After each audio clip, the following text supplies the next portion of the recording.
I'm Francesca. Welcome to Becoming More Human, the podcast. Every generation, through its arts and creativity, explores the same questions. Who am I and what really matters? We are so often taught how to emulate others, to make other people happy. But how do we access what's good for ourselves and be strong enough to actually claim it? It's a constant practice because we all keep evolving. There are no limits to personal growth. You can start your journey today and get closer to discovering your true self. Give back to the people around you and make the world a better place. Hello listeners, on today's episode I'm talking with Bola Sol. She's a mathematics and finance graduate, content creator and author who found passion in women coming together to discuss money matters. Her work as a finance coach has enabled her to lead panel discussions about money for media companies such as the Financial Times and The Guardian, deliver finance workshops to corporations like Amazon and Snapchat. She has been featured on the BBC, Sky News, Forbes, Glamour, Huffington Post, Stylist magazine and Refinery 29 for her thoughts and opinions on financial wellness. She is the author of How to Save It, published in January 2021 with Murky Books. Through one conversation at a time, she wants to empower people to take the fear out of finance and harness a healthy money mindset. I absolutely loved having this very short, sharp, powerful conversation. You are going to learn so much. So get your pen and paper out and ready to think about finance differently. So that's enough from me and let's jump straight in. Bola, how are you doing today? Oh, I'm good. And your voice is putting me in a chirpy mood. You know what, Bola? The sun is shining. And on this podcast, you know, we often get started with the weather because, you know, becoming more human, being out with nature, looking at what's going on in the world and seeing the sunshine amongst the sort of thunderstorms that we keep having in the UK at the moment. It's just a little bit of light relief, you know. We need a bit of sunshine. It's spring after all. We need a lot of sunshine. You're so British in that respect. I'm just a tiny bit. Yeah. Between this and the cost of living, I'm like, no, we need all the sun we can get. I feel you. I know. Well, I'm ready to leave this country at this rate. Well, you know, you just touched on there the cost of living, Bola. Like one thing, you know, we discussed briefly before we jumped on air, you know, today's conversation is all about money. And money is maybe a topic that people listening to Becoming More Human wouldn't automatically think related to the subject topic. And it couldn't be more important. It can define all of our journeys in life, and it can be the underlying factor of all the different routes we get to take or not take. And money, you know, is at the center of all of those decision-making processes in our life. And it can totally rule us for the good and for the bad.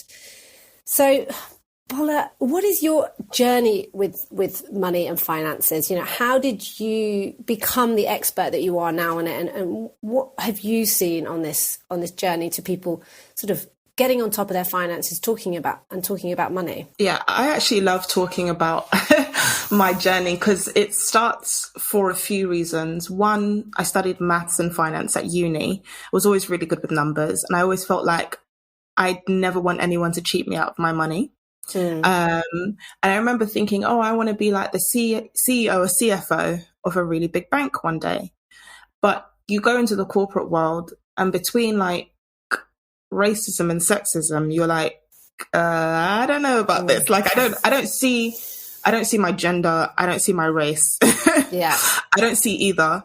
But for me, I always felt like the foundational conversation of money needed to exist before we're talking about investments and bonds, because I learned a lot about that at uni.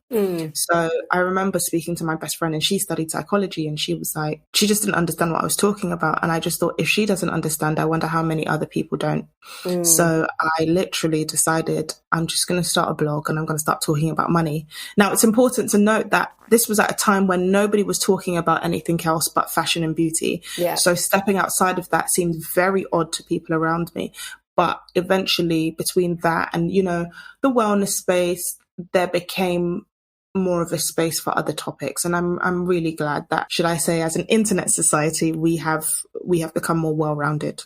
Well, that's definitely helped us to sort of broaden our horizons, having, access to the internet and social media. Did you find, though, back in the day when you started to discuss money with friends, that it was met with some tension and people not really understanding why you felt the need to go into those sort of subject topics? Yeah.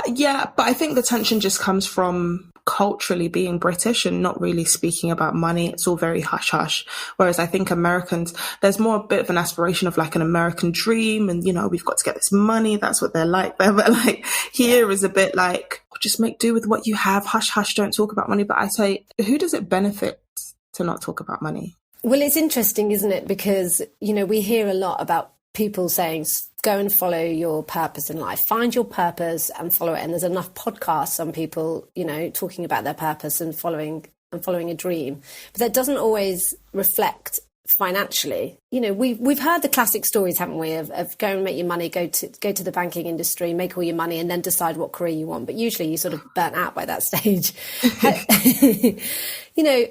We see those extremes, but there's nothing much that comes before that. There's nothing that really has taught us much about money. It's either you're in that world or you're everybody else.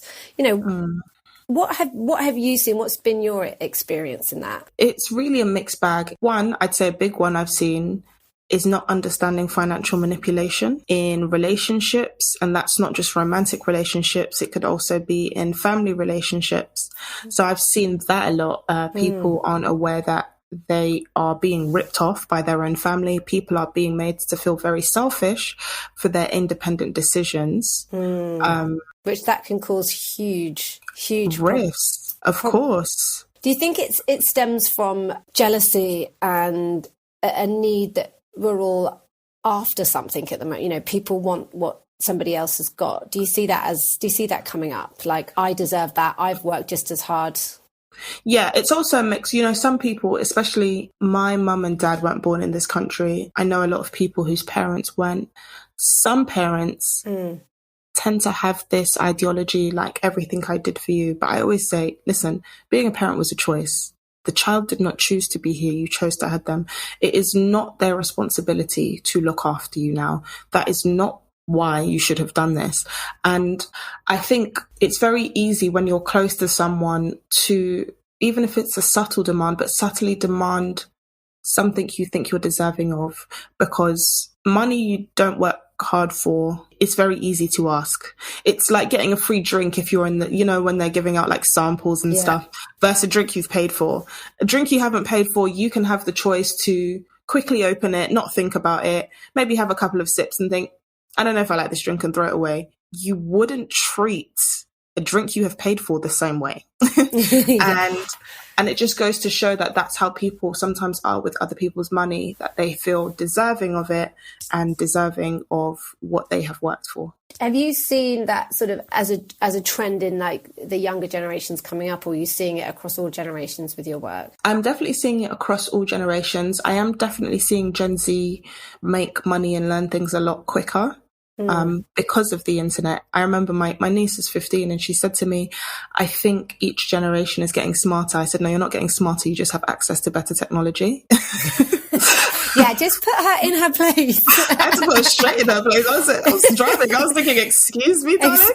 Do you think you are? Oh, I love that. But it and I'm happy for Gen Z with the knowledge they have and the things that they're able to do. Because you see some of them, they're like, I bought a house at 21. Us millennials are like, you bought a what at what age? Yeah, but, I wasn't even thinking about a house at that age. Exactly. I was like, ooh, first big girl holiday. Yeah. With my mates. But I don't know how to say it. I think it's just learning different generations and seeing from other people's stories, like also what is possible. But yeah, definitely. I would say I do see some things across the board, especially when it comes to relationships. I can have like 19-year-olds asking me about like dating and, they might be like, oh, my man's still working here and I just got my first, I don't know, internship or apprenticeship and he's feeling funny about it. And I'm like, man, you're having these issues at 19?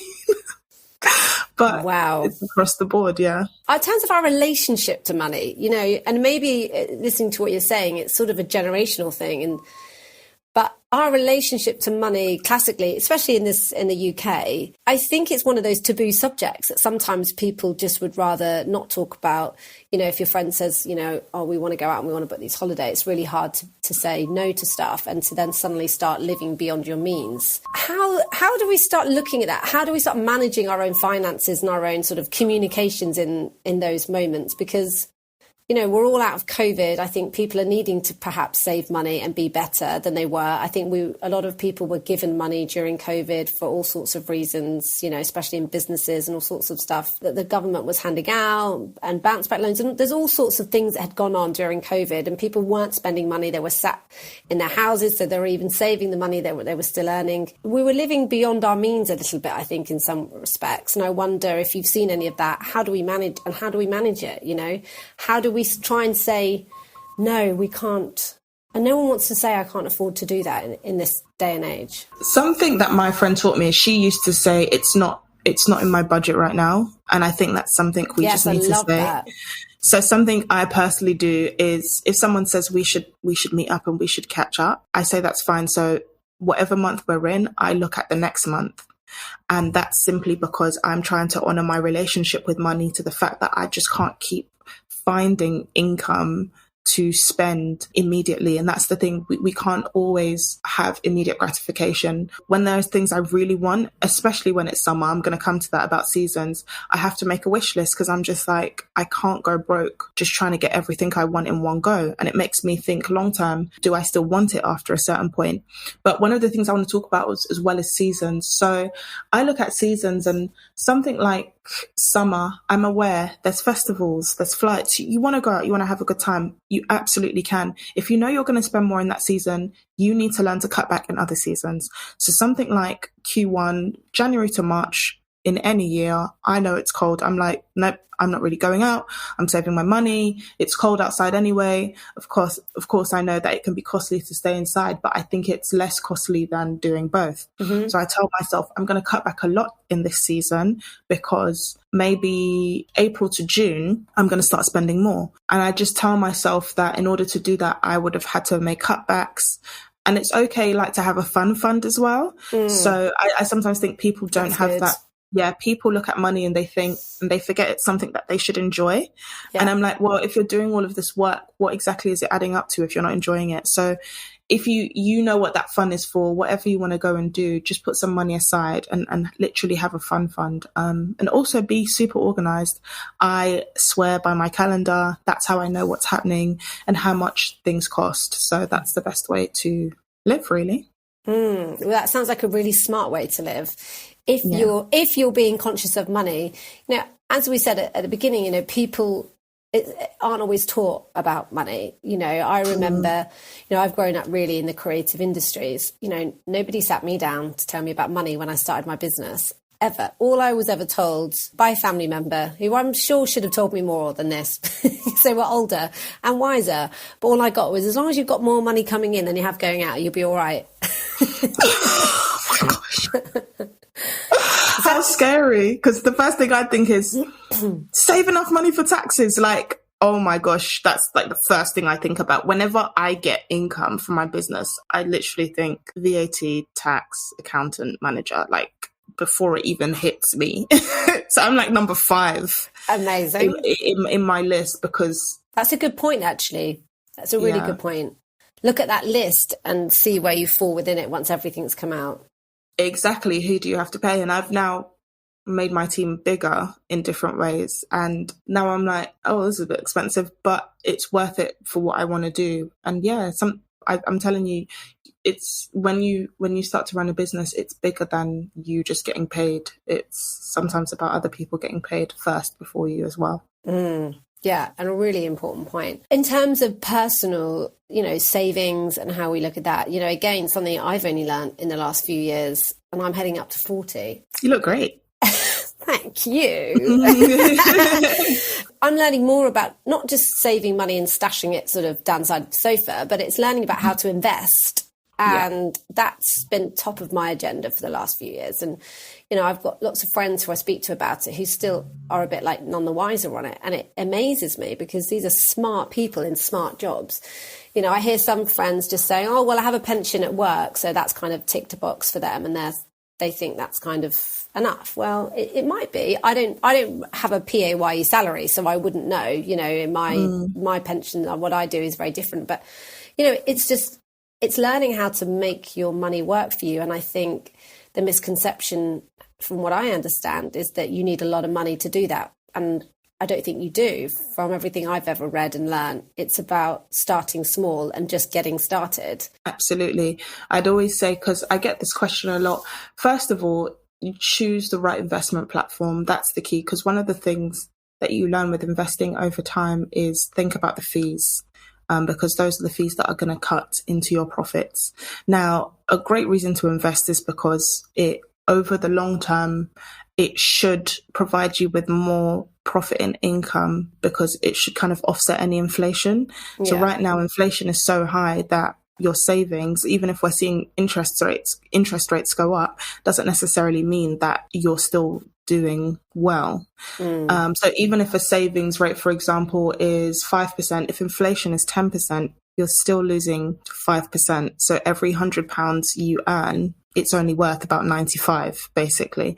So the whole point of investing long term is that, one, you get into a good routine of seeing your money grow, but also I just think for me it's also another form of long-term like pension, because a lot of people, when they get to pension age, they may see that isn't enough money to live on. You know, I have spoken to people who have told me, I remember one story that sticks out in my head of their dad who worked for, I think it was Royal Mail, for 35 years, and he couldn't afford his mortgage for his pension, so he had to move in with his daughter and son-in-law. You just have to think, like, they're pushing the pension age up, and you just think, is this enough? So I always try to think of the future if I can, put some money away into investments, because I just think it's important that we set ourselves up with options, and always remember that if we are like tired now, we have tired days now, I have no idea what that's going to feel like in 30 or 40 years. And I don't want to have to get up at the same rate that I do now in order to make money and survive. So it means that I have to make smart decisions. And once again, I think I want to quickly touch on seasons, because I spent the last 2 years from last year, like, really saving for a place. And then I moved in last year to my first place, and it's great. And obviously it costs a lot of money, furnishing, etc. But now I'm in a season where I'd like to spend. Yeah. Like, I'm going on holidays, I'm buying nice things. But I always say you have to understand the seasons in your life and what they mean. So right now I want to have a summer of fun and a summer of spending, but I'm cutting straight back as soon as like the end of September hits. Because I might think, I don't know, do I want to invest in something? And that's going to cost quite a bit. Do I want to buy another house? I don't know. But I just know that, like, there is a season for everything. And if you're almost too focused on one season, it can go either way. You can, because even people who save a lot or invest a lot, it can become very boring and you don't get to enjoy your life. So it's all about having a balance. Well, I was going to ask you about that. Do you find yourself too hyper-focused on the sort of the rules around saving and making sure you're set up for a future? Or is everything you're doing also allowing you to live a free life now? Now it is. So I'm at the start of my 30s now, and I essentially spent a lot of my 20s not having much of a social life, because I was busy building to get to where I am now. And I'm immensely grateful for that. But I've told myself I will not put the same sacrifice up in my 30s. I'm now in a position where I can say no to things if I really don't want to do it. Everything isn't about money now. And that's a very privileged place to be in. But it's a place that I've worked very hard to get to. So I think it's key that you just know what season you're in. So I did a lot of networking, and I now have great friends as a result. But now it's like all of us, some on 6 figures or 7 figures, are now like, hey, you going to that party abroad? And we can afford to say that, because before we were like, we're not going anywhere because we're building. So you just kind of have to know what stage you're in and why. And what are your tips for people to start saving, who might be listening now thinking, oh my God, I was partying through my 20s. I slightly thought I need to calm down a bit in my 30s. And, you know, I haven't quite grasped the fact that I do need to save, and I'm still living every day as if it's my last. First of all, don't beat yourself up, because I come across a lot of people who beat themselves up. Que sera, sera. Whatever has happened already has happened. Don't focus on that. Start small and just keep going. And trust me, it will add up. So you just need to look at how much you can put away every month without like torturing yourself not to live a good life. So you still want to enjoy yourself, but you need to ask yourself, like, if you prioritize 1, 2, 3 in your life, where does saving come into that? And also, what are you saving for? I think it's really important to attach a why to why you're saving, because sometimes without it, it can feel pointless. And I always say to everybody should have an emergency fund, because anything can happen at any time. So 3 to 6 months of expenses. And some people think that's a lot of money, but I say, well, start with 1 month and just keep going up. But you will be so grateful for it if there is an economic downturn and there's job losses, if something even happens in your immediate family and it means that you have to put money in. Yeah, so many random things. So it's definitely worth having an emergency fund and just saving bit by bit. Make sure you're getting the best interest rate possible. Some people ask me about things like, should I put it in a stocks and shares ISA? But once again, your capital is then at risk because it's being invested. And if something happens to that money, are you okay with that? It really depends what you're saving for. So, I would say just start bit by bit and do it regularly. Don't change the amount so much. So like I said, if, for example, someone can only save, let's say £500 a month, but during the summer they want to have more fun, so they want to save less, I would then suggest during maybe the winter seasons, maybe you put in 650, 750, so that then when the time comes to summer, you can actually enjoy yourself without thinking my savings is taking a crazy hit for this. I kind of love your analogy of the seasons, because somebody who's obsessed with fashion and nature and all of the things out there, I can visualize how that works. And especially even as a businesswoman as well, looking at, my life sometimes just revolves around Q1, Q2, so and so forth. So it's really good to actually try and have that in your mind and visualize how that looks. One thing that I see again, lots of the younger generations to my age and older is living beyond their means and looking at other people, looking on social media. Have you seen that? Oh my gosh, of course I've seen it. And it's so sad. I'm influenced these days, and oh my gosh, I don't know if it's TikTok, but like, man alive, I can just see things and they're great. I'm like, sometimes I'm like, stop, do you need this? Like, I know, I had a friend the other day just saying, I've just Instagram purchased. And I was like, what does that mean? She was like, just the advert came up and I clicked 1, 2, 3, but purchased some random something. It can happen. And you can't even say, oh, you're buying junk. Nope. Sometimes it's like great skincare. I would say, and I always say, people show their highlight reels online. You never know what somebody is doing to get the life that they are affording or we think they can afford. So I'd always say we should all be mindful of that. We all need to live our race and live our life and just keep going according to that. Because last year and the year before, I definitely wasn't really outside, as they say, like with all of my friends. I was like, if you really want to buy your own place, you're going to need to sit this out. It's going to be a bit painful, but hopefully you're not going to die. And I didn't. And there will be more seasons and it's going to be fun. And now I'm in a season where I'm like, I'm back. Where are we going? And it's fun for them because they know, they're like, oh, thank God, But I just say, like, you can't get those sweet spot moments without the sacrifices. And you just need to be able to talk to yourself to say, listen, like, certain things are not worth it. Like, don't live beyond your means and don't try to live a life that is truly not yours, because you're the only person who ends up paying for it. It's really you. And I think one of the things that we always have to do is get honest with ourselves. There are times when I can say, like I said, I went to visit my best friend. She lives in Berlin now. And I said, I've spent too much money this month. And she was like, is it because you're going on holiday at the end of the month? And I was like, yes, that's exactly why. I want to look fabulous. And I was like, but it was something I needed to say out loud to her, to myself, because it was just like, this is too much. But at the same time, we need to have those conversations with ourselves. When is it too much? And maybe when is it too little? And are we being honest with ourselves about what we need to do to make those situations right again? Because no matter what, I budget every month and ensure that things are insanely up to date, and I'm being honest. And I even have to do that now because I'm like, great, okay, so you've gone over your clothes budget this month. What does that look like? Where can you cut back? What are you going to do? But these are conversations I need to have with myself to essentially balance my books again. Honest conversations with ourselves is literally where like financial maturity starts. Yeah, I totally agree. I had that with myself actually at the beginning of this year. I said, get back to where you were nearly 10 years ago when you started your business. And when I started my business, you think differently.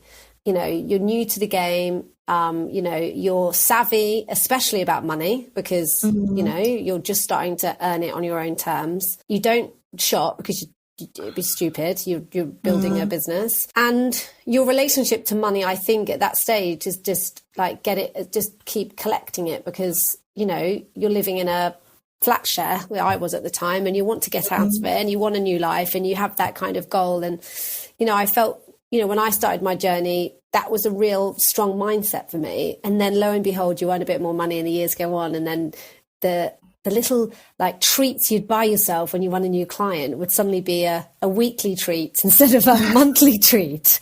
You're like, I bought this handbag represents this. And then that makes, psychologically, you've basically, explained to yourself why you purchased a really expensive handbag, and it's okay. It's just when that starts to seep in beyond, slightly out of control. And I love shopping. I always said to myself at the beginning of this year, right, that's it. No newness, no nothing. You've got anything that you do get is either coming from your friends who work at vintage companies where, you can go and purchase directly from there, secondhand, great. But nothing new, B, like just no shopping of any sort, unless it's vital. And it's really refreshing. It's kind of like you're up against it. You're like, come at me shopping. You're like, come at me, all those adverts that you're going to serve up on Instagram. I'm going to show you. And it's getting back into that strong mindset that I think is really easy, especially again after COVID, after having a couple of years of like everyone having a bit more money in their banks and not going out as much. The spending definitely creeps in without you realizing it. Yeah. Agreed. I definitely had a period where I was like, no, I'm not buying new things. But now I'm kind of in a period again. I'm like, okay, I want to. But I know you're right. Like I said, you have those peaks and troughs. And I think I'm currently in a peak, but I know. And I'm like, I talk to myself, I'm like, Bola, I see what you're doing. I see you want those trainers. I'm back in my fashion bags. I'm like, you want those trainers, you want that bag. But I see you. Yeah. And I'm like, and you're on a timer. So, but you're on a strict timer of like, I'm not just doing this freehand. I'm doing this with a plan of, if I buy this money's coming from there. This is still covered. That is still covered. You can still put money in your emergency fund. You can still put money in your investments. And that is how I justify things to myself. Like, what does this mean for the standard of my living? And can I still live to a good standard if I get X? And if I can't, I won't buy it.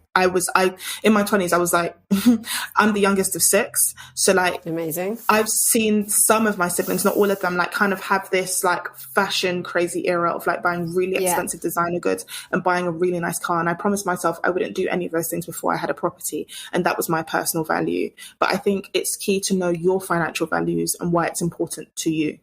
I totally agree. And I really admire you for having that strength to do that and to be determined. And it's difficult. And I think especially, the way we've all been brought up, it's not necessarily second nature. And I think the way that your parents talk about money probably impacts the way you have and talk about money and your relationships with money. And I think it's a brave thing to get out there and to say no to those shiny things that are so instant and quick. And they're amongst your peer groups of people who are all pretty much trying to do the same. And then, you get to a certain age and you realize, well, that actually doesn't matter now. And that's the thing. Don't get me wrong. I want the shiny things too, but I think at what cost? There was literally like a party that I missed out on last year that was abroad. But I was buying my house and my friend was also getting married. I couldn't go. I was buying my house and it kind of sucked. But now I'm outside again. I'm like, time is a bit of an illusion. I did what I needed to do then. And now I'm back outside and it means more because there isn't this sense of regret. That's really smart. Well, look, thank you so much.